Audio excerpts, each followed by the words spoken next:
Now, the government has been accused of breaking another election manifesto promise by failing to protect its spending on school pupils. About 3,000 schools from across the United Kingdom have written to MPs to say they're concerned at funding cuts and to question whether children in some parts of the UK are getting a fair deal. Sky's Rebecca Williams reports. Cholmondeley Community College in the heart of rural Devon needs to make savings, £80,000 worth.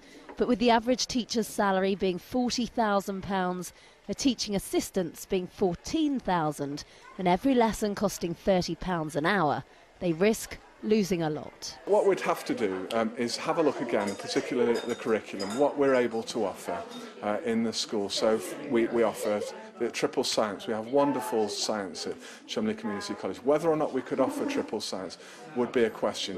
Whether or not we can offer additional Spanish as well as French is another issue potentially for us.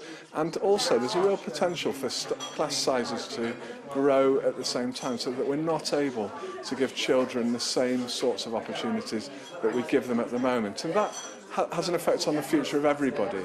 Some schools have already written to parents to warn them about the implications of what they call a funding crisis, with one head teacher even resigning over the issue in recent weeks. So this letter highlights discrepancies between similar-sized schools, and sometimes the funding difference can be around £2.5 million. It also says that whilst the government is investing in free schools and grammar schools, it's forgetting all about the rest of the state sector. 14 counties up and down the country have signed today's letter. That accounts for around 3,000 schools. But the government insists 13 out of the 14 counties will actually receive an extra £98 million in funding under the new formula, a claim the schools deny. MPs have already expressed concerns about the Education Secretary's reforms, and there could be further embarrassment for the Prime Minister if she's forced to do a U-turn on the issue.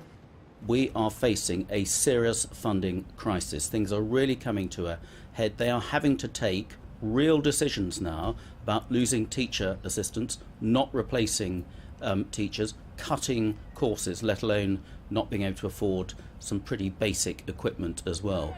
The government insists that funding for schools is at a record high and is set to increase by 2019.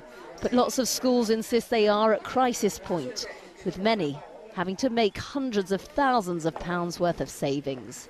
Rebecca Williams, Sky News, Devon.